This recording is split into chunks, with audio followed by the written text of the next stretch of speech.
بسم الله الرحمن الرحيم.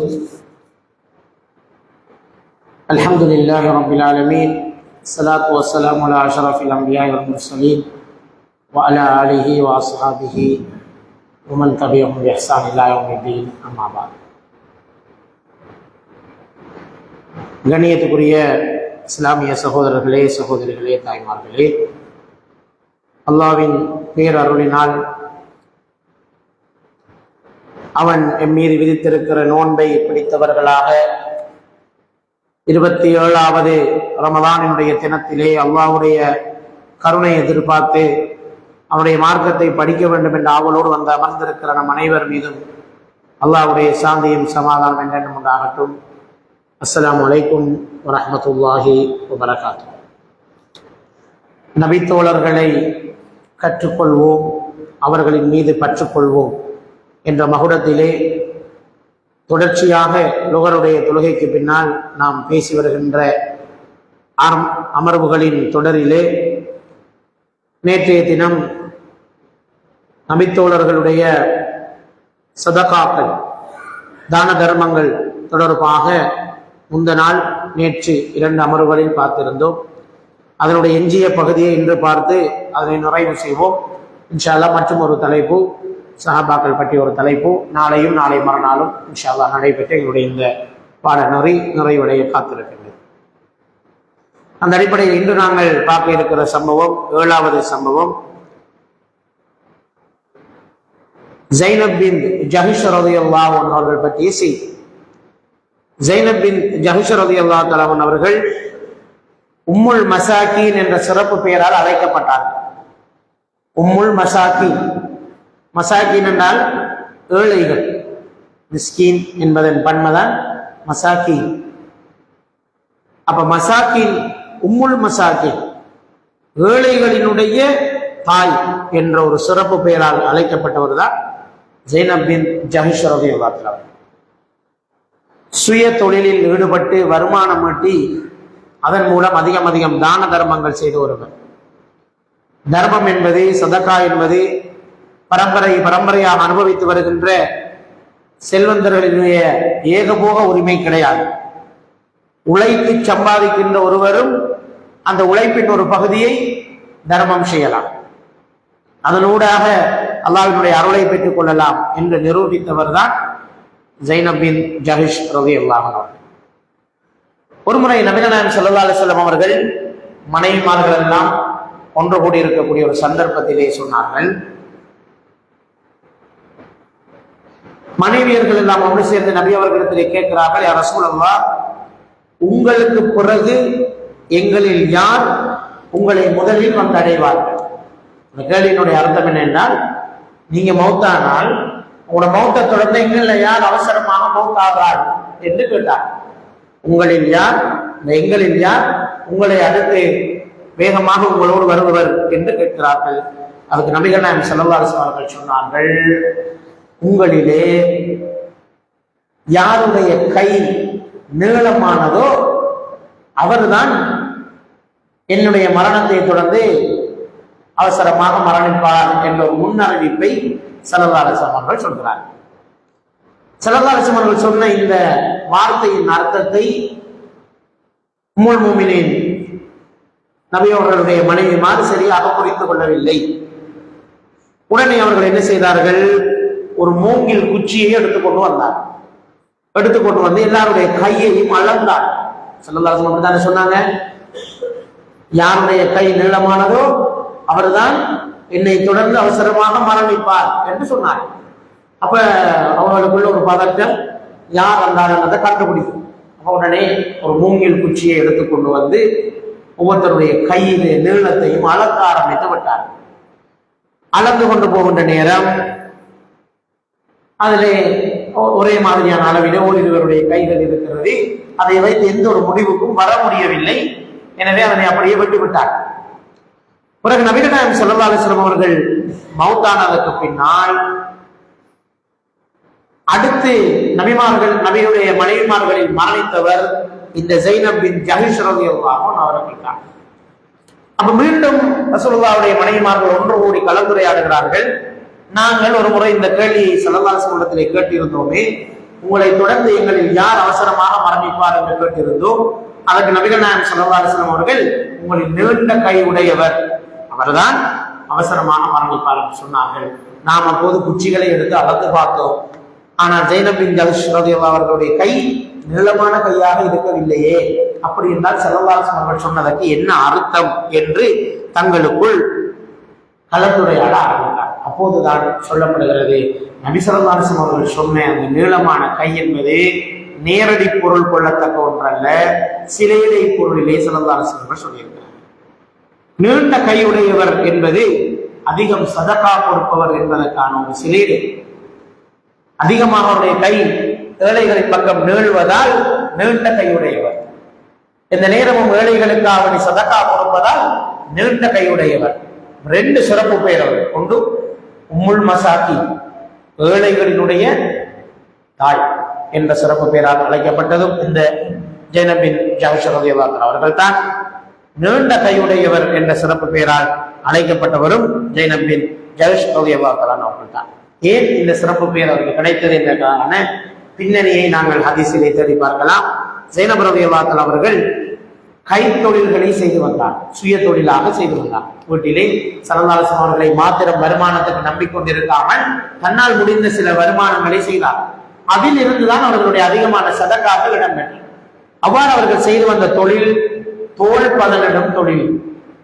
மிருகங்களுடைய தோலை எடுத்து நெருப்பிலே சுட்டு பதப்படுத்தி சுத்திகரித்து அதிலே தோல் பைகள், செருப்புகள், ஏனைய தோல் சார்ந்த உற்பத்தி லெதர் உற்பத்தியை செய்கின்ற ஒரு கைத்தொழிலாளராக ஜைனப் ரலியல்லாஹு அன்ஹு அவர்கள் இருந்திருக்கிறார். மாத்திரமல்ல, ஒரு சிறந்த தையல்காரராக இருந்தார். நல்ல முறையில் ஆடைகளை பின்னக்கூடிய ஒருவராக ஜைனப் ரலியல்லாஹு அன்ஹு அவர்கள் இருந்திருக்கிறார்கள். இந்த இரண்டு தொழில்களின் மூலமாக கொண்டு லெதர் உற்பத்திகள், தோல் உற்பத்திகளை செய்து பதனிட்டு அதனால வருமானத்தை கட்டிக் கொண்டிருந்தார்கள். இன்னொரு முறை தையல் வேலைகளை செய்து அதனோட வருமானம் கட்டிக் கொண்டிருந்தார்கள். இரு முறைகளிலும் அவர்கள் சம்பாதித்துக் கொண்ட பணத்தை, செல்வத்தை கொண்டு அல்லாஹ்வுடைய பாதையிலே அதிகம் அதிகம் சதகா செய்யக்கூடியவர்களாக இவர்கள் இருந்திருக்கிறார். இது பெண்களுக்கு ஒரு சிறந்த முன்மாதிரி. ஜைனப் பின் ஜஹஷ் ரலியல்லாஹு அன்ஹு வரலாறு, நேற்று ஹதீஜா ரலியல்லாஹு அன்ஹா அவருடைய வரலாறு, இன்னைக்கு ஜைனப் ரலியல்லாஹு அன்ஹா அவருடைய வரலாறு பெண்களுக்கு ஒரு சிறந்த எடுத்துக்காட்டாக முன்மாதிரியாக இருக்கிறது என்பதை நாங்கள் பார்க்கிறோம். அவங்கள்ட்ட போய் சிலர் கேட்டாங்க, நீங்க ஏன் கைத்தொழில ஈடுபடுறீங்க? ரசூலுல்லாஹ் உங்களுக்கு போதுமான காசு தார இல்லையா? உங்களுக்குரிய செலவினம் நஃபகா இஸ்வாசுனாலாம் ரசூலுல்லாஹ் தார இல்லையா? ஏன் நீங்க கஷ்டப்பட்டு இப்படி தோல் பதன தொழிலில் ஈடுபட்டு கொண்டிருக்கிறீங்க? ஏன் நீங்க தையல் தொழிலில் ஈடுபட்டு கொண்டிருக்கிறீங்க என்று வேறு சில நபித்தோழியர்கள் போய் கேட்ட சந்தர்ப்பத்தில் எல்லாம் அவங்க சொன்னாங்க, நான் தொழில் செய்கிறது வருமானத்துக்காக அல்ல, சதக்காவுக்காக. அந்த தொழிலை செய்கிறதே சதக்காவுக்காக, அடுத்த மனிதர்களுக்கு கொடுக்க வேண்டும் என்பதற்காகத்தான் நான் இந்த தொழில்களை செய்து கொண்டிருக்கிறேன். தவிர என்னுடைய வருமானத்துக்கு, என்னுடைய செலவினங்களுக்கு ரசூலுல்லாஹ் போதுமான தருகிறார். எனக்காகவே இந்த குடும்பத்துக்காக நான் செய்யல, இது அல்லாஹ்வுடைய பாதையிலே செலவழிக்க வேண்டும் என்ற நோக்கத்துக்காகவே தான் இந்த சதகாவை நான் செய்து கொண்டிருக்கிறேன், அந்த தொழிலை நான் செய்து கொண்டிருக்கிறேன் என்று சொன்னார்கள். எத்தனையோ தடவைகள் அதிலே கிடைக்கின்ற மொத்த வருமானத்தையும் சதகா செய்தார். ஒரு கிழமைக்கு கஷ்டப்பட்டு தோல் 18 வித்து ஒரு குறிப்பிட்ட அளவு பணம் சேர்ந்த உடனே அந்த லாபத்தை அப்படியே கொண்டு போய் அல்லாஹ்வுடைய பாதையிலே தர்மம் செய்யக்கூடியவர்களாக இந்த பண்பு உம்முல் மசாக்கின், நீண்ட கையுடையவர் ஜைனப் பின் ஜஹஷ் ரலியல்லாஹு அன்ஹு அவர்களிடத்திலே இருந்திருக்கிற ஒரு பண்பு என்பதை நாங்கள் பார்த்து ஆச்சரியப்படுகிறோம். சஹீஹ் முஸ்லிமிலே இந்த செய்திகள் எல்லாம் பதிவாயிருக்கிறத நீங்க பார்க்கலாம். அடுத்தால் ஃபாத்திமா பின் முஹம்மத் ரலியல்லாஹு அன்ஹா, ரசூல் ஸல்லல்லாஹு அலைஹி வஸல்லம் அவருடைய அருமை மகளார் ஃபாத்திமா ரலியல்லாஹு அன்ஹா அவர்களுடைய வரலாற்றை நாங்கள் பார்க்கலாம். அவர்களும் இந்த ஈகை பண்பு கொண்டவர்களாக, அதிக கொடை பண்பு கொண்ட ஒருவராக வாழ்ந்திருக்கிறார்கள். கடுமையான வறுமை, நான் ஏற்கனவே உங்களுக்கு அவர்களை பற்றி சொன்னேன். அலி ரலியல்லாஹு அன்ஹுடைய வரலாற்றிலே நாங்கள் பார்த்தோம். நல்ல வறுமை, கஷ்டத்தோடு இருந்தார்கள். பணியாளர்களுக்கு போய் கூட ஸல்லல்லாஹு அலைஹி வஸல்லம் கொடுக்கவில்லை. இப்படி பல கஷ்டங்களுக்கு மத்தியில் வாழ்ந்தார்கள். 3 நாள் தண்ணியை மட்டும் குடிச்சு நோன்பு திறந்தார்கள் என்றெல்லாம் நாங்கள் பார்த்தோம் வரலாற்று. அதே இப்படியெல்லாம் இருந்தாலும் வறுமையிலும் செம்மை என்று சொல்வார்கள். வறுமையிலும் செம்மை. வறுமையாக இருந்தாலும் அந்த வறுமையை காட்டிக்கொள்ள மாட்டார்கள், இன்னும் கொடுப்பார்கள் சிலர். இன்னும் சிலர் வைப்பார்கள் செல்வத்திலும் அவர்களுக்கு போதாமை இருந்து கொண்டிருப்பதை நாங்கள் செல்வமே. ஆனா எங்கேயாவது ஒரு இலவசம் கிடைக்காதா, யாராவது ஃப்ரீயா ஏதாவது தரமாட்டாரா என்று ஏங்கிக் கொண்டிருக்கின்றோம். எப்போதும் வாங்குவதை விரும்புவார்கள். அது ஒரு இழிவான பண்பு. இஸ்லாம் அதை விரும்பவே இல்லை. எப்போதும் நம்முடைய கைகள் மேலதிக்கும். அல் எதுல் ஸல்லல்லாஹு அலைஹி ஒரு ஹதீஸிலே சொன்னார்கள், எப்போதுமே இந்த இரண்டு கைகள் இருக்கிறது. அதுல ஒன்று சுஃப்லா, கீழே இருக்கிற கை, இன்னொன்று இருக்கிறது மேலே இருக்கிற கை. அப்ப மேலே இருக்கிற கைதான் எப்போதும் சிறந்தது என்று ஸல்லல்லாஹு அலைஹி வஸல்லம் சொன்னார். எப்பவுமே நாங்க இன்னொருவர்கிட்ட கையேந்தி வாங்குகின்ற போது நம்மளோட கை கீழே தானே, தாரவர கை தான் மேலே இருக்கு. நம்ம இப்படித்தான் வாங்கணும், தாரவர தான் மேலே வச்சு. எனவே ஸல்லல்லாஹு அலைஹி வஸல்லம் சொன்னார்கள், மேலே இருக்கிற கை தான் எப்பயும் சிறந்த கை. உங்களோட கைகளை இந்த மேலிருக்கிற கைகளாக நீங்கள் ஆக்கிக் கொள்ள வேண்டும் என்று ஸல்லல்லாஹு அலைஹி வஸல்லம் சொல்லியிருக்கிற ஹதீஸ்களை நாங்கள் பார்க்கின்றோம். எனவே இந்த ஃபாத்திமா ரலியல்லாஹு அன்ஹா அவர்கள் போன்றவர்கள் எல்லாம் வறுமையிலும் செம்மை. வறுமைதான், ஆனாலும் வாங்குற பழக்கம், கொடுக்குற பழக்கம் தான். இன்னும் சிலர் இருப்பால் அவர் இருக்கும் போதுமானவர், ஆனா இந்தியாவை யாராவது தரமாட்டார்களா என்று இயங்கி திரிவதை நாங்கள் பார்க்கிறோம். ஆகவே இந்த பண்பு ஃபாத்திமா ரலியல்லாஹு அன்ஹா இடத்திலே இருந்திருக்கிறது. தர்மம் செய்வதிலே அவர்கள் எப்போதும் பின்வாங்குவவர்களாக இருக்கவில்லை. ஒரு நாள் ஒரு வித்தியாசமான ஒரு சுவாரஸ்யமான ஒரு சம்பவத்தை பாருங்க. ஒரு முறை மதீனாவில் உணவும் இல்லை, உடையும் இல்லை, வாழ்றதுக்கான வழியும் இல்லாத நிலையில ஒரு வழிப்போக்கர் வந்தார். ஒரு முதியவர், வயதும் போயிடுச்சு, வழிப்போக்கர், வசதியும் இல்லை, சாப்பாடும் இல்லை, உடுப்பும் இல்லை, ஒழுங்கான போடுறது, இப்படியான நிலையில ஒரு வலிமையான முதியவர் வழிப்போக்கர் ஒருவர் ரசூல் ஸல்லல்லாஹு அலைஹி வஸல்லம் இடத்திலே வந்துதான் உதவி கேட்கிறார். நபிகளாரிடத்திலே வந்து உதவி கேட்கிறார். நபிகள் நாயகம் ஸல்லல்லாஹு அலைஹி வஸல்லம் அவர்கள் வீட்டை போய் பார்க்கிறாங்க. அவருக்கு பொருத்தமாக கொடுக்கறதுக்கு ஒன்றுமே இல்லை. ரசூலுல்லாஹ்வுடைய வீட்டிலும் வழங்குவதற்கென்று எதுவும் இல்லாத ஒரு நிலை தான் அன்றைய தினம் காணப்பட்டது. ஆனாலும் அவரை வருங்கையோடு அனுப்புவதற்கு நபிகள் நாயகம் ஸல்லல்லாஹு அலைஹி வஸல்லம் அவர்கள் விரும்பினார். கஷ்டப்பட்டு வந்த ஒரு மனிதர், அதை வருங்கையோடு திருப்பி அனுப்பக்கூடாது. உடனே சொன்னார்கள், என்னுடைய மகள் ஃபாத்திமாவுடைய வீட்டுக்கு போ, நான் சொன்னேன்னு சொல்லி தர்மம் கேளுங்க, தருவார்.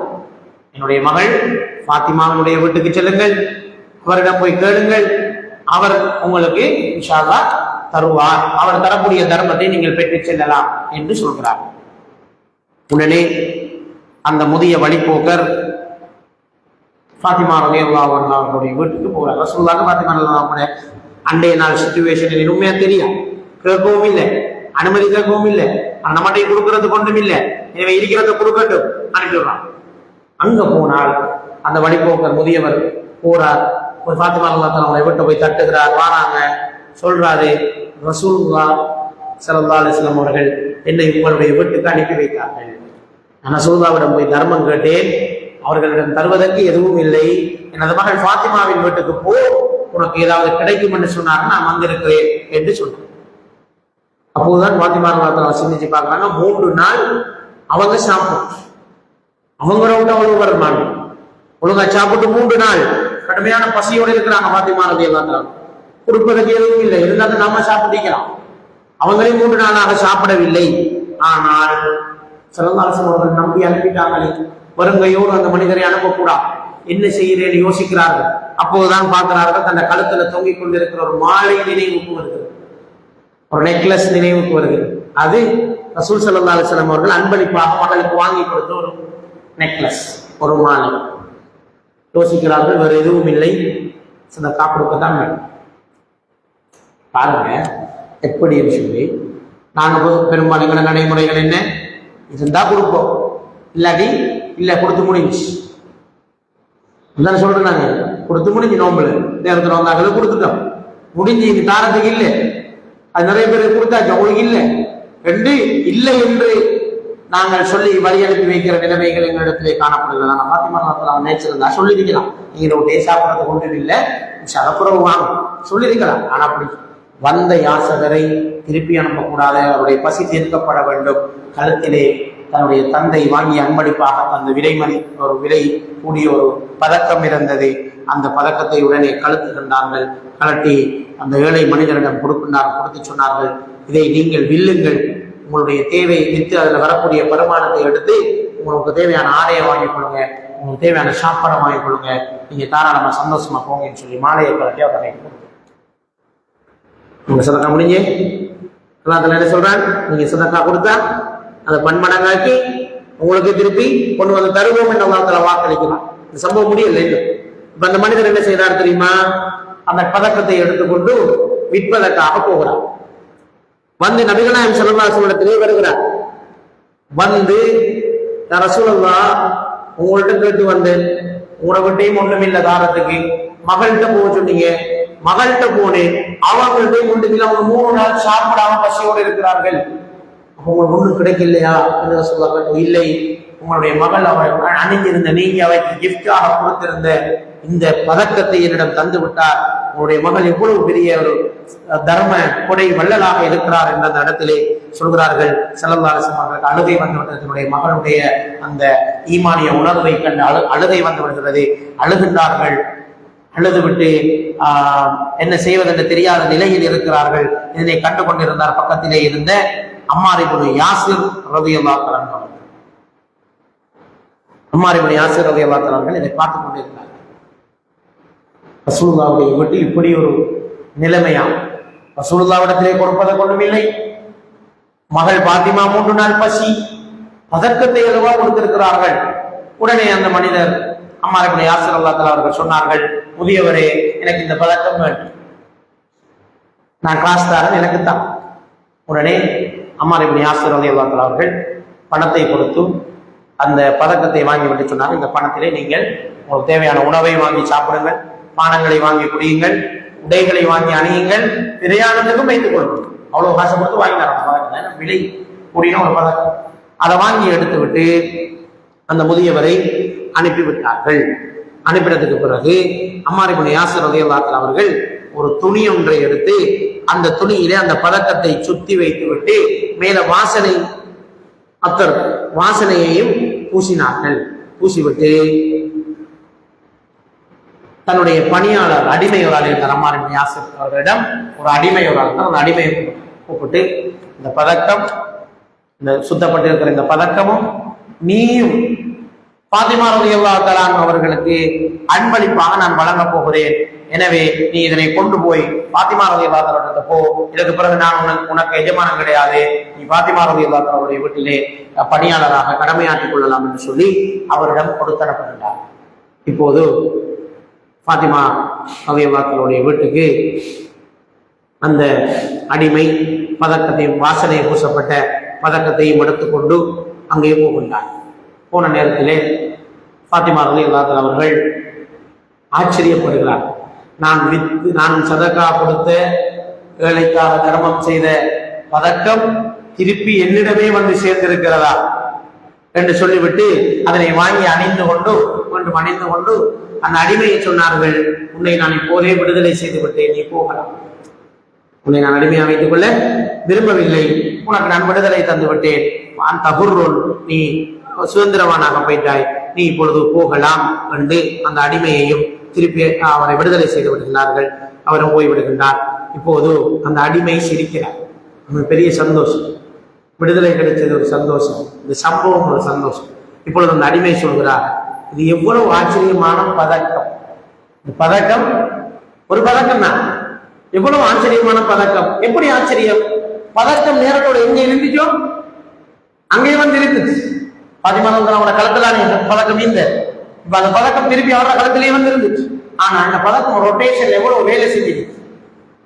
ஒரு வேலைக்கு பசியை போக்கிச்சு, ஒரு வழிபோக்கருக்கு ஆடை அறிவிச்சிச்சு, ஒரு அடிமைக்கு விடுதலையை பெற்றுக் கொடுத்துச்சு, ஒரு நபருக்கு சதக்காவில் 2 நபர்களுக்கு சதக்காவுடைய நன்மைகளை பெற்றுக் கொடுத்து. ஒரு பதக்கம் தான் அது செஞ்ச வேலையை பார்த்தீங்களா, அது போயிட்டு வந்துட்டு அதே இடத்துக்கு. ஆனா எவ்வளவு வேலையும் அதை செய்திருக்கிறது என்று ஆச்சரியமாக அவர் சொல்லுகின்றார். எனவே இந்த பதக்கம் அடிமைக்கு விடுதலை அளித்திருக்கிறது, ஆடை இல்லாதவனுக்கு ஆடை அளித்திருக்கிறது, அது உரியவரிடமே திரும்பி வந்திருக்கிறது. எனவே இது எவ்வளவு ஆச்சரியமானது என்று அந்த அடிமையை சொல்லிவிட்டு சுதந்திரமாக போனதாக இந்த வரலாற்று சம்பவம் பதிவாயிருக்கு. பாருங்க, ஒரு சுவாரஸ்யமான ஒரு சம்பவம். சதக்கா கொடுத்து நன்மையெல்லாம் எடுத்து பதக்கமும் திருப்பி வந்துச்சு. இடையில ஒரு அடிமை விடுதலையா இருக்க, ஒரு வழிபோக்கருக்கு எல்லாம் நன்மையும் கிடைச்சிச்சு. இப்படி சந்தோஷமான ஒரு சதக்காவாக இந்த சதக்கா ஃபாத்திமா ரலியல்லாஹு வாழ்விலே பதிவாயிருக்கிறதை நாங்கள் பார்க்கிறோம். 9வது சம்பவத்தை நாங்கள் பார்க்கலாம். ஹக்கீம் இப்னு ஹிசாம் ரலியல்லாஹு தஆலா அவருடைய வரலாற்று சம்பவம். எல்லாமே சதக்காவோடு சம்பந்தப்பட்ட வரலாறுகளை தான் பார்த்துக்குவாங்க. ஹக்கீம் இப்னு ஹிசாம் ரலியல்லாஹு தஆலா அவர்கள் கையேந்துவதை நான் இப்ப சொன்னேன். எப்போதுமே மேலிருக்கிற கைதான் சிறந்த கை, கீழே இருக்கிற கை தாழ்ந்த கை என்று நான் சொன்னேன். அந்த அடிப்படையிலே ஹக்கீம் இப்னு ஹிசாம் ரலியல்லாஹு தஆலா அவர்களுக்கு தான் இந்த உபதேசத்தை ஸல்லல்லாஹு அலைஹி வஸல்லம் செய்கிறார். மேலே இருக்கிற கைதான் சிறந்த கை என்கிற உபதேசம். அந்த சம்பவத்தை நாங்கள் பார்த்தோம் என்றால், இஸ்லாத்துக்கு முன்னரும் பின்னரும் தர்மம் செய்யறதுல ஒரு சிறந்த வள்ளலாக தென்பட்டவர் தான் ஹக்கீம் இப்னு ஹிசாம் ரலியல்லாஹு தஆலா அவர்கள். தர்மம் வாங்குறதை விட தர்மம் கொடுக்கிறது தான் சிறந்தது என்ற உளவியல் மாற்றத்தை நபிகள் நாயகம் ஸல்லல்லாஹு அலைஹி வஸல்லம் அவர்கள் இவருக்கு ஏற்படுத்தின சம்பவத்தை தான் நாங்கள் பார்க்க போறோம். ஹக்கீம் இப்னு ஹிசாம் ரலியல்லாஹு தஆலா அவர்கள் மக்கா கால பிரிவிலேயே ஒரு பெரிய வியாபாரியாக இருந்த ஒருவர். இஸ்லாத்தை ஏற்கிறதுக்கு முந்தி கிட்டத்தட்ட 100 அடிமைகளை விடுதலை செய்திருக்கிறார். 100 அடிமைகளை விடுதலை செய்திருக்கிறார். இஸ்லாத்தை ஏற்றதற்கு பிறகு 100 அடிமைகளை விடுதலை செய்திருக்கிறார். இஸ்லாத்துக்கு முந்தி 100 ஒட்டகங்களை தர்மம் செய்திருக்கிறார். இஸ்லாத்தை ஏற்றதற்கு பிறகு 100 ஒட்டகங்களை தர்மம் செய்தார். எனவே ஜாகிலியத்திலும் ஒரு ஜாகிலிய காலத்தில் வாழுகின்ற போதும் இஸ்லாத்தை ஏற்காத நிலையிலும் ஒரு கொடைவள்ளல், அதுக்கு பிறகும் அவர் ஒரு கொடைவள்ளலாக இருந்த ஒருவர் தான். ஆனாலும் அவருடைய உள்ளத்திலே பொருட்களின் மீதான ஆசை இருந்து கொண்டிருந்தது என்பதை நாங்கள் பார்க்கிறோம். அப்ப இப்படியெல்லாம் தர்மம் செய்த இந்த மனிதர் ஒரு முறை ஸல்லல்லாஹு அலைஹி வஸல்லம் அவர்களிடத்தில் வந்து, யா ரசூலல்லாஹ், எனக்கு நீங்க நிதி உதவி செய்ய வேண்டும், சதகா செய்ய வேண்டுமே என்று கேட்கின்றார். நபிகள் நாயகம் ஸல்லல்லாஹு அலைஹி வஸல்லம் என்ன செய்தார்கள்? அவருக்கு கொடுத்தார். அவர் குறிப்பிட்ட அளவு கொடுத்தார். கொடுத்த உடனே அவர் வந்து, யா ரசூலல்லாஹ், இது போதாது, இன்னும் கொஞ்சம் தந்தா நல்லா இருக்குமே எனக்கு என்று கேட்டார். ஸல்லல்லாஹு அலைஹி வஸல்லம் அவர்கள் சிரித்துக் கொண்டே இன்னும் ஒரு கொஞ்சத்தை அவருக்கு மீண்டும் கொடுத்தார். அப்பயும் அந்த மனுஷன் வந்து நின்றார். யா ரசூலல்லாஹ், இன்னும் கொஞ்சம் தரலாமே, இன்னும் கொஞ்சம் எனக்கு நீங்கள் தரலாமே என்று 3வது முறையாகவும் கேட்டபோது நபிகள் நாயகம் ஸல்லல்லாஹு அலைஹி வஸல்லம் அவர்கள் சொன்னார்கள், ஹக்கீமே, நான் உனக்கு ஒரு செய்தியை சொல்ல போகிறேன். நான் உனக்கு பெரிய ஒரு செய்தியை சொல்ல போகிறேன். இந்த செல்வம் இருக்கிறது அல்லவா, இந்த உலக செல்வங்கள், இந்த உலக இன்பங்கள், இது பசுமையானது, இனிமையானது. உலக செல்வங்கள் ஒரு மனுஷனை கிடைக்கிறது, பசுமையானதுதான், இனிமையானதுதான். ஆனால் அவர் அதனை போதுமானதாக்கி கொண்டால்தான் அது பசுமையானதாக, இனிமையானதாக இருக்கும். அதிலே அல்லாஹ்வுடைய பரக்கத் கிடைக்கும். யார் இந்த செல்வத்தை பேராசை கொண்டும் அடங்காத ஆசைகளோடு இன்னும் இன்னும் சேர்க்க வேண்டும் என்ற இந்த செல்வத்தை சேர்க்க ஆரம்பிக்கிறாரோ, அவருக்கு அல்லாஹ்வுடைய பரக்கத் இல்லாம போகும். அவர் உண்ட பிறகும் வயிறு நிரம்பாதவரை போன்றவராவார். நல்லா சாப்பிட்டோம், திருப்பி பசி. அப்ப அந்த சாப்பாட்டில் அல்லாஹ் என்ன ஏற்படுத்தல? பரக்கத்தை ஏற்படுத்த.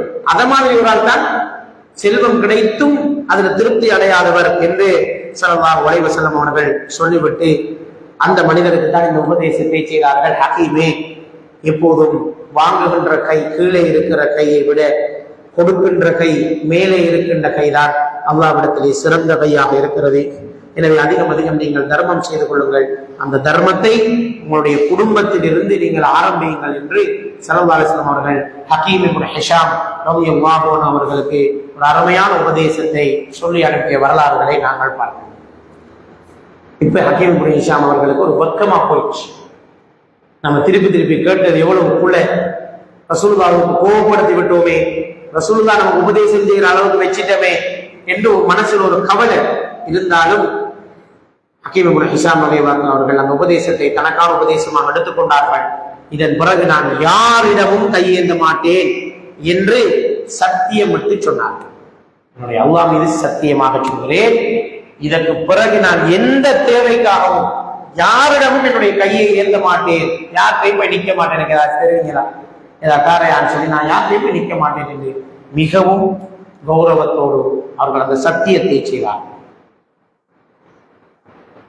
அபூபக்கர் ரலியல்லாஹு தஆலா அவர்கள் ஆட்சி செய்த காலத்திலும், உமர் ரலியல்லாஹு தஆலா அவர்கள் கலீஃபாவாக இருந்த காலத்திலும் கூட ஹக்கீம் இப்னு ஹிஷாம் அவர்களுக்கு சில நன்கொடைகளை அரசு கருவூலத்திலிருந்து பொது பைத்துல் மால்ல இருந்து கொடுத்தரப்புகின்றார். அப்போது ஹக்கீம் இப்னு ஹிஷாம் அதனை திருப்பி பைத்துல் மாலுக்கு அனுப்பி விடுகிறார். நான் சத்தியம் செய்திருக்கிறேன், இனாமாக கொடையாக யாரிடம் இருந்தும் எதையும் நான் என்னுடைய வாழ்நாளில் பெற்றுக் கொள்ள மாட்டேன் என்று சத்தியம் செய்கிறேன், கொடுப்பேனே தவிர எடுக்க மாட்டேன் என்று ஹக்கீம் இப்னு ஹிஷாம் ரலியல்லாஹு அவர்கள் அந்த சத்தியத்தை வாழ்நாள் முழுவதும் காப்பாற்றினார்கள். அதில் இருந்தவர்கள் சதக்கா கொடுத்து கொண்டே இருந்தார்கள், யாரிடமும் எதையும் கேட்கின்ற பழக்கத்தை அன்றோடு நிறுத்திக் கொண்டார்கள் என்று வரக்கூடிய செய்திகளை நாங்கள் புகாரியிலே முஸ்லிமிலே வரக்கூடிய செய்திகளிலே படிக்கிறோம். பாருங்க, ஹக்கீம் இப்னு ஹிஷாம் அவர்களுடைய வாழ்வில் இருந்து நாங்கள் பெற்றுக்கொள்ளக்கூடிய படிப்பினை தான் ஒரே ஒரு உபதேசம். ரசூலுல்லாஹ் சொன்னேன், மேலரிக்கிற கைதான் கீழரிக்கிற கையை விட சிறந்தது என்று சொன்ன அந்த ஒரே ஒரு உபதேசம் வாழ்க்கையில் ஏற்படுத்திய பயங்கரமான தாக்கத்தை பாருங்கள். அரசாங்கத்திலிருந்து கிடைத்த நிதியை கூட எனக்கு வேண்டாம் என்று மறக்கின்ற அளவுக்கு அவர் அதில் உறுதியாக இருந்தார். அவர் கேட்டு போயவே அரசாங்கத்தால் எல்லாருக்கும் கொடுத்தது, அவருக்கும் வந்துச்சு வானம் நடக்கும் என்று உறுதியாக இருந்தார். இது அவருடைய சதகா பண்பை எடுத்து காட்டக்கூடிய ஒரு சம்பவமாக அமைந்திருக்கிறதை நான் பார்க்கிறேன். 10வது சம்பவம் அன்சாரி தோழரின் விருந்தோம்பல். இந்த சம்பவம் எல்லாருக்கும் தெரிஞ்ச ஒரு சம்பவம், பிரபலமான ஒரு சம்பவம். சுருக்கமாக சொன்னால் போதும் என்று நினைக்கின்றேன். எப்போதும் ஒரு முஸ்லிம் சுயநலமான தன்னலம் மிக்கவனாக இருக்கக்கூடாது. பொதுநலம் மிக்கவனாக, மற்ற மனிதர்களை எப்போதும் நேசிக்கின்றவனாக, அடுத்த சகோதரர்களுக்கு உதவி செய்கின்றவனாக, தனது தேவையை விட மற்ற மனிதர்களின் தேவைகளை முற்படுத்துபவனாக இருக்க வேண்டும் என்பதுதான் இஸ்லாம் எதிர்பார்க்கின்ற மிக முக்கியமான விடயமாக இருக்கிறது. அல்லாஹ் தஆலா சூரா ஹஷ்ர்ல நேற்று ஓதப்பட்ட தொழுகையில சூரத்துல் ஹஷ்ர்ல அல்லாஹ் தஆலா ஒரு வசனத்தை இறக்கி இருக்கிறார். வயுஃபிரூன அலா அன்ஃபுஸிஹிம் வலவ் கான பிஹிம் ஹஸாஸா. வயுஃபிரூன அலா அன்ஃபுஸிஹிம் வலவ் கான பிஹிம் ஹஸாஸா. தங்களுக்கு தேவை இருந்த போதிலும், தாங்கள் கஷ்டத்தில் நிலைத்திருந்த போதிலும் மற்ற மனிதர்களை மேலாக கருதுவார்கள். அதுதான் உண்மையான மூமின்களின் பண்பு என்று அல்லாஹ் தஆலா பேசுவார். ஈசார் என்று சொல்வார்கள் இதனை அரபு மொழியிலே. ஈசார் என்றால் பிறர் நலம் பேணல், மற்ற மனிதர்களின் நலனை கருத்தில் கொண்டு செயற்பட, அதான் ஈசார். அந்த அடிப்படையில் ரசூல் ஸல்லல்லாஹு அலைஹி வஸல்லம் அவருடைய காலத்திலே ஸல்லல்லாஹு அலைஹி வஸல்லம் பள்ளியில் இருக்கின்ற போது ஒரு மனிதன் வருகிறார். வந்து சொல்கிறார், ரசூலுல்லாஹ் கடுமையான பசி, சாப்பாடு இல்லை, விட்டு எனக்கு உணவளிக்க மாட்டீர்களா என்று கேட்கிறார். உடனே ஸல்லல்லாஹு அலைஹி வஸல்லம் அவர்கள் மனைவிமார வீட்டுக்கு செய்தி அனுப்புறாங்க. யாரோட வீட்டை இன்னைக்கு சமைச்ச சாப்பாடுகளுக்கு இது கொடுக்குறது. ஒவ்வொரு மனைவியினுடைய வீட்டிலிருந்து பதில் வருகிறது, எதுவும் இல்லை. நமக்கும் இன்னைக்கு சாப்பிட்றதுக்கு ஒன்றும் இல்லை, கொடுத்தாச்சு. சதகாமல் இல்லை இல்ல, வருமானம் இல்லை, ஏழை இல்லை, அவங்க கொடுத்து முடியுது. இருக்கிற எல்லாத்தையும் கொடுத்து முடிச்சிருது, மற திருப்பி புதுசா உழைக்கிறது. இதான் நம்ம நடைமுறை. அதனால அந்த ஆடம்பரத்தை அவங்க விரும்பல. ஆடம்பரம் இருக்காது, மேலதிகமா சேர்க்கிறது. இருக்கிற எல்லாத்தையும் கொடுத்து முடிச்சுட்டு திருப்பி முதல்ல இருந்து ஜீரோல இருந்து ஸ்டார்ட். அப்ப அந்த ஆடம்பரம் வராது, வெண்திரையும் வராது. இப்படி பழக்கம் உள்ள நாம என்ன செய்யற, ஏற்கனவே ஒரு கதிரை வீட்டு அதை கொடுத்துட்டு அதை விட நல்லது வாங்க, அதை இன்னும் அலங்கரிச்சு கொள்ளும். வீடு நல்லதா இருக்கும், அதுக்கு மேல ஒரு பெயிண்ட் ஒன்று அடிக்கிறதுமா, இன்னொரு லைட்டை போட்டுமா, இன்னொரு அலங்கரிச்சு கொள்ளிடுமா என்றுதான் எங்களோட சிந்தனைகளை, செலவினங்களை நாங்கள் அப்படித்தான் யோசிக்கிறேன். சஹாபாக்கள் இருக்கிற நடைமுறை என்னன்னா, இருக்கிறதெல்லாம் கொண்டு கொண்டு என்ன அவ்வளவு சாப்பிட மாட்டா, சும்மா இருக்கான். அப்ப அந்த செல்வத்துல பற்று வராது. இருக்கிறதெல்லாம் கொடுத்தாச்சு, இனி கிடைச்சா கொடுக்கும், அப்படி வாழ்ற பழக்கம். அப்ப நபித்தோடைய உம்மஹாத்துல் கேட்கிறாங்க, சொல்லலாம் என்ன இன்னைக்கு கொடுக்கறதுக்கு ஒன்றுமில்லை, வேறு வழி இல்லை. உடனே ஸல்லல்லாஹு அலைஹி வஸல்லம் சொல்கிறார்கள், இருந்த சஹாபாக்கள் அமர்ந்து சொல்றாங்க, இன்னைக்கு அல்லாஹ்வுடைய தூதருடைய விருந்தாளியாக இவரை வீட்டுக்கு அழைத்து செல்பவர் யார்? எந்த வீட்டுல சாப்பாடு இல்லை, அல்லாஹ்வுடைய தூதருடைய விருந்தாளி, ரசூலுடைய விருந்தாளி, யார் அழைச்சிட்டு போறீங்க? உடனே அங்கிருந்த சில நபித்தோழர்கள் முன் வரவில்லை. ஒரு நபித்தோழர், ஒரு அன்சாரி தோழர் தான் எழும்புகின்றார். எழுப்பி சொல்லுகிறார், யார் ரசூலல்லாஹ், அல்லாஹ்வுடைய தூதருடைய விருந்தினரை இன்றிரவு நான் அழைத்துச் செல்கிறேன் என்று சொன்னார்கள். அல்லாஹ் தஆலா உங்களுக்கு அருள் பாலிக்கட்டும் என்று ஸல்லல்லாஹு அலைஹி வஸல்லம் துஆ செய்கிறார்கள். இப்போது இவரை அழைத்து கொண்டு வீட்டுக்கு போனார். இவர் வீட்டை கேமில்லை, சாப்பாடிக்கா வீட்டை போய் விருந்தாளியும் வெளியால் அமர வைத்து விட்டு உள்ளே போய் மனைவி சொல்கிறார், அல்லாஹ்வுடைய தூதருடைய விருந்தாளியை அழைத்து வந்திருக்கிறேன். மனைவி கேட்கிறார், யாரை கேட்டு அழைத்து வந்து? எனக்கு கேட்கவே இல்லை, நீ ஒன்றுமே இல்லை வீட்டை கொடுக்கிறது, ஏன் நீங்க அழைத்து வந்தீங்க? இப்போது கணவர் சொல்லுகிறார், எதுவுமே இல்லையா? அப்பதான் மனைவி சொல்றார், கொஞ்சம் ரொட்டியும் கொஞ்சம் கறியும், அது நம்ம பிள்ளைகளுக்கு இரவு சாப்பாட்டுக்காக வைத்திருக்கிறேன். கொஞ்சம் தான் பிள்ளைகளுக்கு தான், நமக்கு இல்லை சாப்பாடு. உடனே அந்த மனிதர் சொல்கிறார், பரவாயில்லை, பிள்ளைகள் ஒரு நாளைக்கு சாப்பிடாட்டி ஒன்று நடக்காது, அவங்களை நீங்க தூங்க வைங்க, அவங்களுக்கு தண்ணியை கொடுத்து தூங்க வைங்க. அந்த இருக்கிற சாப்பாட்டை 2 தட்டை எடுத்து, ஒரு தட்டில் ஃபுல்லா போடணும், ஒரு தட்டை எம்டியா வை, வச்சு போட்டு சாப்பாடு வச்சாச்சு, வாங்க சாப்பிடுன்னு கூப்பிடுங்க, நான் அவரையும் அழைத்து கொண்டு வருவேன். வந்த உடனே எரிந்து கொண்டிருக்கிற விளக்கு எண்ணெய் முடிஞ்சு ஓபாரமாய் ஓபனினால் இருட்டு, என்னுடைய பிளேட்டிலே சாப்பாடு இல்லை என்பது அவருக்கு தெரியாது. நான் எம்டி பிளேட்டுக்கு முன்னால நான் இருப்பேன், அந்த ரொட்டி துண்டுகள் இருக்கிற பிளேட்டுக்கு முன்னால அவர் இருப்பார். நான் சாப்பிடுவது போல பாசாங்கு செய்வேன், நடிப்பேன், ஆக்டிங் ஒன்று போடுவேன். அவர் நான் சாப்பிடுவதாக நினைத்து அவர் சந்தோஷமா சாப்பிடட்டும், நம்ம பிள்ளைகளை பசியோட தூங்கணுமாக பாருங்கள், அல்லாஹ்வுடைய தூதருடைய விருந்தாளியை அழைத்து வந்திருக்கிறேன். பிடித்தியா? நினைச்சு பார்க்கலுமா? நினைச்சு பார்க்கலுமா? எங்களுக்கு நாங்க சாப்பிட்டு இருக்கிற நேரம் பக்கத்துல ஒரு வேலை வந்து நின்றா நம்ம போவோம், ஏசு சாப்பிட்ற டைம்ல இந்த முன்னுக்கு வந்து நிக்குது, அதுல இருந்து கொஞ்சம் இந்த குடும்பமே, நம்ம கஷ்டப்பட்டு வாங்கிட்டு வந்து சாப்பாடு கூட்ட வந்து கஷ்டப்பட்டு சமைச்சிட்டு வந்தத வேலைக்கா கொடுக்குது என்ற உள்ள அப்படிதான் திங்க் பண்ண. ஆனால் இந்த நபித்தோழருடைய முன்மாதிரியை பாருங்க, பிள்ளைகளை பசியோட தூங்க வைங்கன்னு சொல்லிட்டு தன்னை சொந்த பிள்ளைகளை தானும் பசியோட இருந்து மனைவியும் பசியோட இருக்கிறது ஒத்துக்கொண்டு இருட்டிலே விருந்தளிப்பதற்கு முடிவு செய்கிறார்கள். பிளான் பண்ணி பிள்ளைகள் தூங்க வைக்கப்படுறார்கள். தூங்கிட்டாங்க, பிள்ளைகிட்ட சொல்லியாச்சு, கூட்ட விருந்தினர்கள் வந்திக்காங்கம்மா, உங்களுக்கு சாப்பாடு இல்லை, நாளைக்கு சாப்பாடு தான், தூங்குங்கன்னு சொல்லிட்டு பிள்ளைகளை தூங்க வச்சாச்சு. பிள்ளைகள் அண்டர்ஸ்டாண்டிங் படுத்துச்சு. விருந்தாளியை கூட்டிட்டு வந்தாச்சு, விளக்கு அணைச்சாச்சு, சாப்பாடு வச்சாச்சு, வெறும் சாப்பிட்ற மாதிரி பாசாங்க செஞ்சாச்சு. இப்பொழுது விருந்து முடிஞ்சு அவரும் வயிறு நிரம்ப சாப்பிட்டுட்டு அந்த மனிதர் போயிட்டார். இருந்தது கொஞ்சம் சாப்பாடு தான், சாப்பிட்டு போயிட்டார். இந்த சம்பவம் நடந்தது இப்ப இரவுல, வெளிச்சத்திலேயா இருக்குல்லையா? இருக்குல்ல. யாராவது பார்த்தையா? யாரும் பார்க்கல. நிச்சயம் ரகசியமாக நடந்த ஒரு சம்பவம் தான் இது. இப்பொழுது காலையிலே இந்த சஹாபி எழுந்து ரசூலுல்லாஹ்வுடைய சபைக்கு போகலாம். ரசூலுல்லாஹ் சபைக்கு வர எல்லாரும் வந்து இவருக்கு விஷ் பண்ற சஹாபாக்கள் வந்து என்ன செய்யற, இவருக்கு வாழ்த்து செய்தி சொல்லிட்டு போறாங்க. மாஷா அல்லாஹ், நல்லவே பெரிய விஷயமோட பெரிய குழப்பம். என்னத்துக்கு எனக்கு எல்லாரும் வாழ்த்து சொல்றாங்க? எல்லாரும் வாழ்த்து சொல்லிட்டு போறாங்க. ரசூலுல்லாஹ்வுடைய சபைக்கு நெருங்கி வந்து ரசூலுல்லாஹ்விடம் வந்த போது ரசூல் ஸல்லல்லாஹு அலைஹி வஸல்லம் சொன்னார்கள், நேற்றிரவு நல்ல ஒரு வேலை ஒன்று செஞ்சீங்களே, நீங்க செஞ்ச வேலை சூப்பர் வேலை, நல்ல ஒரு வேலை ஒன்று நீங்க செஞ்சீங்க. இப்ப இவருக்கு பெரிய சந்தை, யார் பார்த்து நான் இருக்குல்ல, யாரும் இல்லாம ரகசியமாக செஞ்ச ஒரு சதக்காவை எல்லாரும் பாராட்டிட்டு போற இருந்தானா? ரசூலுல்லாஹ் கேட்கிறாரு, எப்படி ரசூலுல்லாஹ் உங்களுக்கு இதெல்லாம் தெரியும்? எங்களை வீட்டு நடந்த சம்பவம், அந்த விருந்தாளியா வந்து சொன்னாரு, இந்த அவரை நாங்க பார்க்க செய்யும், எப்படி உங்களுக்கு இது தெரியும்? அவர் சொன்னாங்க, அல்லாஹ் தஆலா சூரத்துல் ஹஷ்ருடைய 9வது வசனத்துல உங்களை பத்தி நம்ம இறக்கி இருக்கிறார். அவர் எப்படி இருந்தது, அவர் கொடுத்த சதக்காவுக்கு அவருக்கு கிடைச்ச வெகுமதி எப்படி இருந்திருக்கும்? என்னை பற்றி அல்லாஹ் குர்ஆன்ல பேசுறாங்க.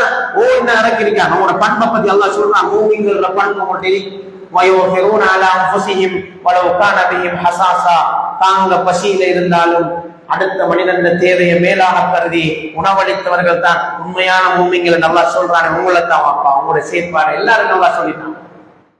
இந்த செயற்பாடை நீங்க இருட்டுல கொடுத்த யாருக்கு தெரியாது, உலகம் அழியும் வரைக்கும் எல்லாருக்கும் தெரியும் நீங்க கொடுத்த இந்த விருது. என்னோட தியாகம் உன் அந்த சதக்கான மகிமை உலகம் அழியும் வரைக்கும் உங்களோட சதக்கா வாழும். நீ செஞ்சது சின்ன ரொட்டி சொல்லுதான் கொடுத்தது, ஆனா அந்த மனசு அது பெருசு, அது பெருசு. எனவேதான் அல்லாஹ் தஆலா உங்களை புகழ்ந்து இப்படி இறக்கி இருக்கிறான் என்று வரக்கூடிய இந்த செய்தி புகாரியிலே வரக்கூடிய ஒரு செய்தியாக இருக்கிறது. எப்படிப்பட்ட ஒரு சதக்கா, எப்படிதான், இதுதான் மிக முக்கியமான விஷயம். 11வது சம்பவம் தல்ஹா இப்னு உபைதுல்லாஹ் ரலியல்லாஹு தஆலா அவர்களுடைய சம்பவம். தல்ஹா இப்னு உபைதுல்லாஹ் ரலியல்லாஹு தஆலா அவர்கள் உஹது போர்க்களத்திலே ரசூல் ஸல்லல்லாஹு அலைஹி வஸல்லம் அவர்களை காக்கிற ஒரு கேடயமாக இருந்தவர். ரசூலுல்லாஹ்வுக்கு அம்புகள் எறியப்பட்ட நேரம் தண்ட நெஞ்ச கொடுத்து தண்ட கையை கொடுத்து ரசூலுல்லாஹ்வை பாதுகாத்தார். ரசூலுல்லாஹ்வுக்கு முன்னாலேயும் பின்னாலேயும் ஓடி ஓடி ஓடி வந்து நின்று ரசூலுல்லாஹ்வை ஒரு அம்பு உளுந்துற போராட்டத்துல கவனமாக நின்ற மனித கேடை ரசூலுல்லாஹ்வை பாதுகாக்கிறதுக்கு ஒரு இக்கட்டான சூழ்நிலையில அப்படி ஒரு தியாகத்தை செய்தவர் தான் தல்ஹா இப்னு உபைதுல்லாஹ் ரலியல்லாஹு தஆலா. அவர் போர்க்களத்திலே காட்டிய வீரத்துக்கு நிகராக பொருளாதாரத்திலும் தர்மங்களை செய்து பல சாதனைகளை செய்திருக்கிறார். உடலால மட்டுமல்ல, பொருளாலையும் தியாகம் செய்த ஒருவர் தான் தல்ஹா ரலியல்லாஹு தஆலா அவர்கள். இஸ்லாத்திலே ஆரம்ப காலத்திலே இஸ்லாத்தை ஏற்றுக்கொண்ட 8 முக்கியமான நபித்தோழர்கள்ல தல்ஹா ரலியல்லாஹு தஆலா அவர்களும் ஒருவர். சொர்க்கத்துக்கு நன்மாராயம் கூறப்பட்ட அஷரத்துல் முபஷ்ஷரீன் 10 பேருக்கு ரசூலுல்லாஹ் சுவர்க்கம் சுவரன்னு சொல்லி பாஸ் கொடுத்தாங்க. அந்த 10 பேர்ல தல்ஹா பின் உபைதுல்லாஹ் ரலியல்லாஹு தஆலா அவர்களும் ஒருவர். அப்படிப்பட்ட சிறப்புலாம் அவருக்கு இருக்கு. மனித கேடயம், உஹதிலே ரசூல் ஸல்லல்லாஹு அலைஹி வஸல்லம் பாதுகாத்தவர், பொருளாதாரத்திலும் வீரத்திலும் சிறந்து விளங்கியவர், ஆரம்பத்தில் இஸ்லாத்தை ஏற்ற 8 சஹாபாக்களில் ஒருவர், அஷரத்துல் முபஷ்ஷரீன்களில் ஒருவர். தன்னுடைய பொருளாதாரத்திலிருந்து இஸ்லாத்துக்காக செல்வத்தை ஏழைகளுக்கும் படைகளுக்கும் யுத்தங்களுக்கும் அதிகமாக செலவு செய்த ஒருவராக அவர் காட்டினார். அவர்களை பற்றி சொல்லப்படக்கூடிய ஒரு செய்தியை நாங்கள் பார்ப்போம். உமர் ரலியல்லாஹு தஆலா அவர்கள் சொல்றாங்க, நாங்கள் இறை தூதர்களிடமிருந்து செல்வத்தை வாரிசாக பெறுவதில்லை, நாங்கள் விட்டு செல்வதெல்லாம் தர்மமே என்ற நபிகள் ஸல்லல்லாஹு அலைஹி வஸல்லம் அவர்களுடைய பொன்மொழியை குறிப்பிட்டு தல்ஹா ரலியல்லாஹு தஆலா, அப்துர் ரஹ்மான் ரலியல்லாஹு தஆலா, ஜுபைர் இப்னு அவ்வாம் ரலியல்லாஹு தஆலா போன்றவரிடம் உறுதிப்படுத்திய நிகழ்வு ஒன்று வரலாற்றில் ஆழமாக பதிவு செய்யப்பட்டிருக்கிறத நாங்க பார்க்கலாம். இந்த முக்கியமான இந்த சஹாபாக்களை நாம் அழைத்து ஸல்லல்லாஹு அலைஹி வஸல்லம் என்ன சொன்னார்கள்? இறை தூதராகிய நாங்கள் எந்த ஒரு வாரிசு சொத்தையும் பட்டுட்டு போக மாட்டோம், அதை நம்மளுக்கு பிரித்து தந்துட்டு போக மாட்டோம். சஹாபாக்கள் நீங்க எனக்கு புரோகித சொத்தை நான் எடுத்துக்கங்கன்னு சொல்லி தந்துட்டு போக மாட்டோம். சொல்லாத எந்த ஒரு சொத்துமே வாரிசாக ஆக மாட்டாது. எனவே நாங்க விட்டுட்டு போறதெல்லாம் தர்மத்தை தான், சதக்கா செய்யற நடைமுறை தான் விட்டுட்டு போறோம். அதை நீங்களும் தொடர் நல்ல மாதிரி சொல்லணும். அதான் உங்களுக்கு வாரிசு சொத்து, அந்த பழக்கத்தை நீங்களும் கடைபிடிங்க என்று சொல்கின்றார். ஒவ்வொரு நாள் காலையிலும் மனிதன் ஒவ்வொரு மூட்டுக்கும் ஒரு தர்மம் கடமையாகின்றது. இருவருக்கு மத்தியில் நீதமாக நடக்கிறது தர்மமாக இருக்கிறது. ஒருவருக்கு வாகனத்தில் ஏற உதவுவது தர்மமாக இருக்கிறது. நல்ல வார்த்தை பேசுவது தர்மமாக இருக்கிறது. பாதையில் உள்ள இடையூறுகளை அகற்றுவது தர்மமாக இருக்கிறது என்று ஸல்லல்லாஹு அலைஹி வஸல்லம் அவர்கள் தர்மத்தினுடைய பல வாயில்களை திறந்து தந்தார். சதக்காங்கிறது காசு கொடுக்கிறது மட்டுமல்ல, சாப்பாடு கொடுக்கிறது மட்டுமல்ல, என்னென்ன சதக்கான்னு ஸல்லல்லாஹு அலைஹி வஸல்லம் சொன்னாங்க? ஒவ்வொரு மூட்டுக்கும் நீங்கள் தர்மம் செய்ய வேண்டும். நீதமா நடக்கிறது தர்மம், ஜஸ்டிஸ், நீதி, அதில் இருந்தா அது சதக்கா.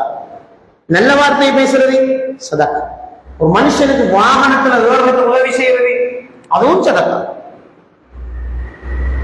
பாதையில கிடக்கிற கல்லு முள்ளு தேவையில்லாத பொருட்களை நீக்கி பாதசாலைகளுக்கு இடையூறாய்க்கிற விஷயங்களை நீக்கிறது அதுவும் சதக்கா. எனவே இப்படி சதக்காவினுடைய வாயில்கள் நிறைய இருக்கிறது என்று ஸல்லல்லாஹு அலைஹி வஸல்லம் சொன்ன போது தல்ஹா ரலியல்லாஹு தஆலா அவர்கள் இந்த எல்லா சதக்காக்களையும் தன் வாழ்நாளில் பின்பற்றக்கூடிய ஒருவராக இருந்தார்கள் என்று அவர்களை பற்றி அறிவிக்கப்படுவதை நாங்கள் பார்க்கின்றோம். மாத்திரமல்ல, ஒருமுறை அவருக்கு ஒரு அடிமை பெண் தர்மத்தின் காரணமாக கிடைத்த போது நபிகள் நாயகம் ஸல்லல்லாஹு அலைஹி வஸல்லம் அவர்கள் அவருக்கு நற்செய்தி கூறினார்கள். ஆனால் அவர் அதனை விடுதலை செய்து அல்லாஹ்வுடைய பாதையிலே தர்மம் செய்துவிட்ட வரலாறுகளை நாங்கள் பார்க்கிறோம். இப்படி தல்ஹா ரலியல்லாஹு தஆலா அவருடைய வாழ்க்கையில நாங்கள் நிறைய சதக்காக்களை தான தர்மங்களை செய்யக்கூடிய ஒருவராக அவர்கள் இருந்திருக்கிறார்கள். தொடர்ந்து என்கிற விஷயங்களை நாங்கள் பார்க்கிறோம். இது அல்லாம இவ்வளவு நேரம் நாங்க பார்த்த இந்த 11 சம்பவங்கள் அல்லாம இன்னும் பல சம்பவங்கள் ஹதீஸ்களிலே நபித்தோழர்களுடைய இந்த சதகா சம்பந்தமாக இடம்பெற்றிருக்கிறது நீங்க பார்க்கலாம். குறிப்பாக உமர் இப்னு கத்தாப் ரலியல்லாஹு அன்ஹு அவர்களுடைய வாழ்க்கை நடந்த ஒரு சம்பவம். அவங்க ஏற்கனவே தபூக் போராட்டத்துக்கு தன்னுடைய நிலத்துக்கு தன்னுடைய சொத்துல பாதியை கொடுத்தாங்கன்னு நாங்க பார்த்தோம். ஹைபர் போராட்டத்தில் உமர் ரலியல்லாஹு அன்ஹு அவர்களுக்கு கனிமத்தாக ஒரு நிலம் கிடைத்தது. பெரிய லேண்ட், விவசாய நிலம், பெரிய லேண்ட் ஒன்று கிடைச்சிச்சு அவங்களுக்கு, கனிமத்தாக கிடைத்தது. அப்ப உமர் ரலியல்லாஹு அன்ஹு அவங்க சொல்றாங்க, நான் அனுபவித்த சொத்துக்கள்லயே ஆகப்பெரிய சொத்து அந்த லேண்ட் தான். அப்படி ஒரு லேண்ட் என்ன இல்லை, அப்படி ஒரு சொத்தே இல்லை. அவ்வளவு பெரிய லேண்ட் ஹைபர்ல கிடைச்ச லேண்ட். அது எனக்கு கிடைச்ச நேரம் எனக்கு அதை பயன்படுத்தணும் என்ற எண்ணம் வரல். உடனே நான் ரசூல் ஸல்லல்லாஹு அலைஹி வஸல்லம் வந்து சொன்னேன், யா ரசூலல்லாஹ், நான் வாழ்க்கையிலே அனுபவித்த செல்வங்கள்ல ஆக டாப் கிளாஸ் செல்வம் இந்த காணி தான், இந்த வயல் தான், இந்த பெரிய நிலம் தான். இதனை நான் எவ்வாறு பயன்படுத்திக் கொள்ள வேண்டும் என்று எனக்கு நீங்கள் ஆலோசனை சொல்லுங்கள் என்று சொன்னாங்க. அப்ப ரசூல் ஸல்லல்லாஹு அலைஹி வஸல்லம் சொன்னாங்க, இது விற்க வேணாம், அந்த நிலத்தை நீங்க விற்க வேணாம். ஆனா ஒரு வேலை செய்யுங்க, அந்த நிலத்தின் அசல் அப்படியே வச்சுக்கொள்ளுங்க, உங்களுக்கே வச்சுக்கொள்ளுங்க உரிமை. ஆனா அதுல மாற வருமானத்தை சதக்கா செய்யுங்க சொன்னாங்க. நிலத்தை வித்து சதக்கா கொடுக்க வேணாம், நிலத்தை வச்சுக்கொள்ளுங்க. இது நிரந்தரமா இருக்கணும்.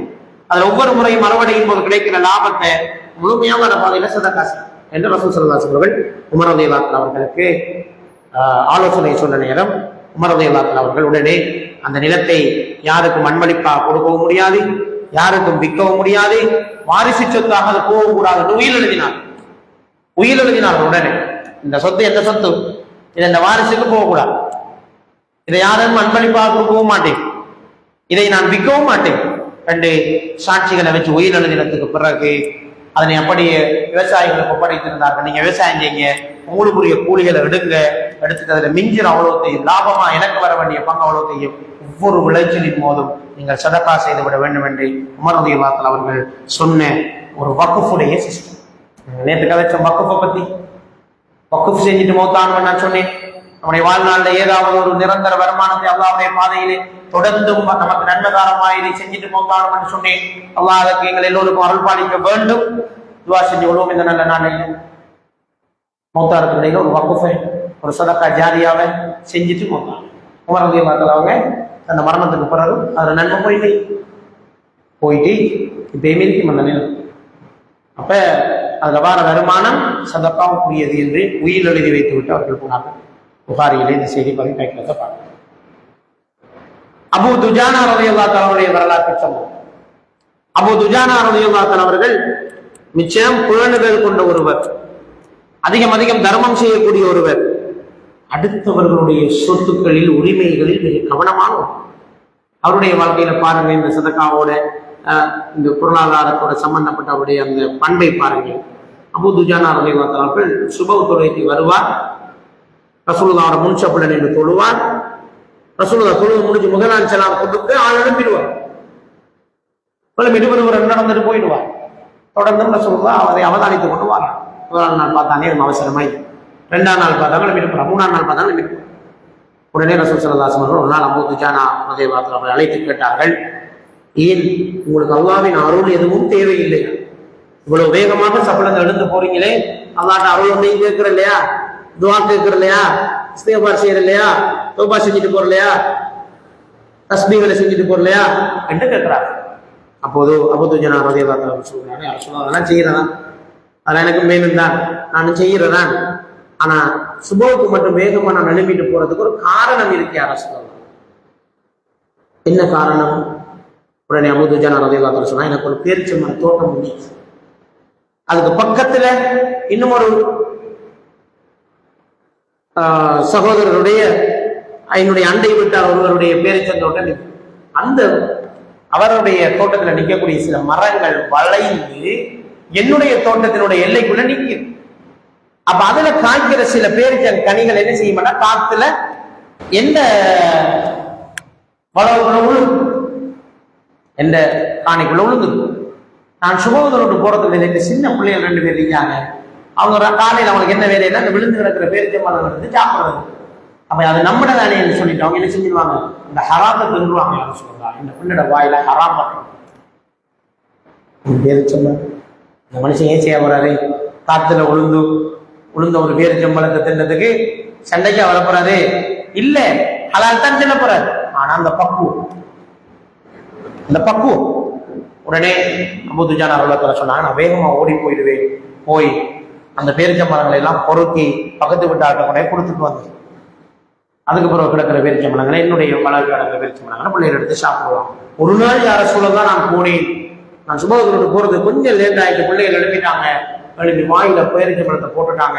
நான் போய் அவருடைய கொடுப்புக்குள்ள கையை போட்டு அந்த பேரிச்சம்பழங்களை தோண்டி வெளியே எடுத்து அதற்கு பதிலாக என்னுடைய பேரிச்சம்பழம் ஒன்றை நான் அந்த அயரவருக்கு கொடுத்து விட்டேன் என்று அபூ துஜானா சொல்றாங்க.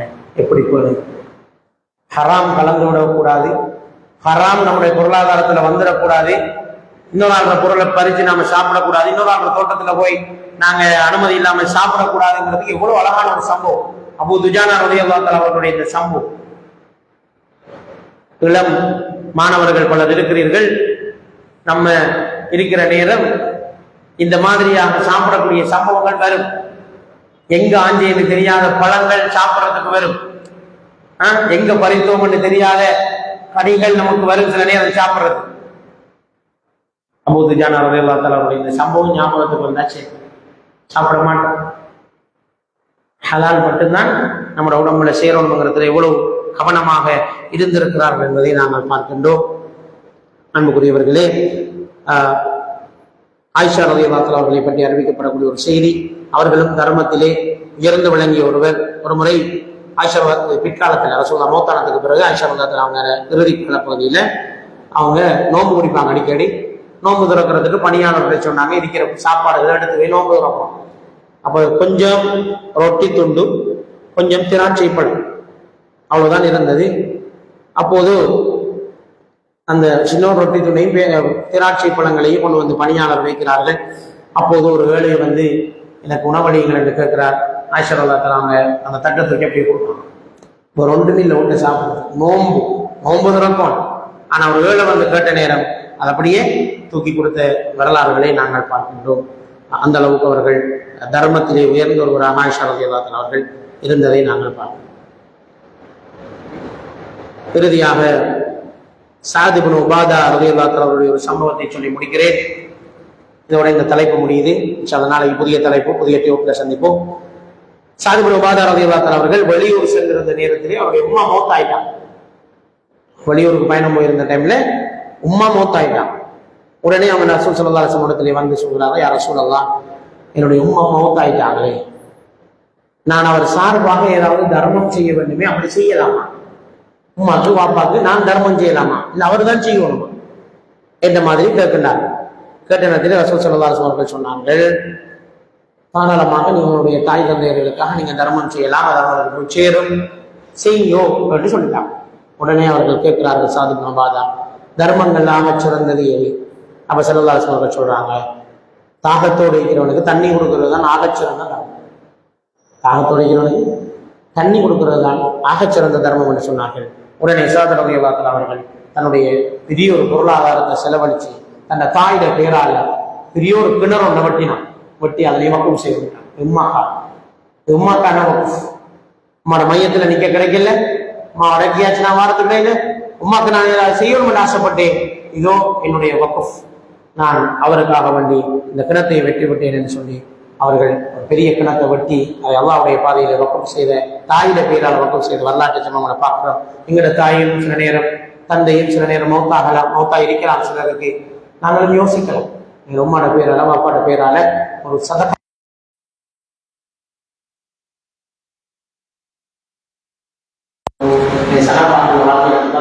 சம்பவங்களை ஒவ்வொரு சம்பவத்துக்கு பின்னாடி ஒவ்வொரு வித்தியாசமான பின்னணிகள் சம்பவங்கள் இருந்திருக்கிறத நாங்கள் பார்க்கிறோம். முடியுமான வரைக்கும் நாங்கள் எல்லோரும் அதிகம் சதக்காவின் பக்கம் எங்களுடைய கவனங்களை திருப்புவோம். அல்லாஹ் தஆலா எங்கள் அனைவரையும் அதிகம் அல்லாஹ்வுடைய பாதையில் சதக்கா செய்யக்கூடிய சொந்தங்களாக ஆக்குவானாக. கஞ்சத்தனத்தை விட்டு எங்களுடைய உள்ளத்தை பாதுகாத்து அல்லாஹ்வுடைய பாதையில் அதிகம் கொடுத்துதோ வேண்டும் என்ற அந்த பரோபகார எண்ணத்தை அல்லாஹ் தஆலா எங்களுடைய உள்ளங்களில் விதைப்பானாக. நாம் பேசிய இந்த விடயங்களில் இருந்து படிப்பினை பெற்று நாம் நிறைய சதக்காக்களை கொடுக்கக்கூடிய பாக்கியத்தை அல்லாஹ் நசீபாக்குவானாக. வாஹிரு அல்ஹம்துலில்லாஹி ரப்பில் ஆலமீன். அஸ்ஸலாமு அலைக்கும் வரஹ்மத்துல்லாஹி சுப்ஹானல்லாஹி வ பிஹம்திஹி அஷ்ஹது அல்லா இலாஹா இல்லா அன்த அஸ்தக்ஃபிருக்க.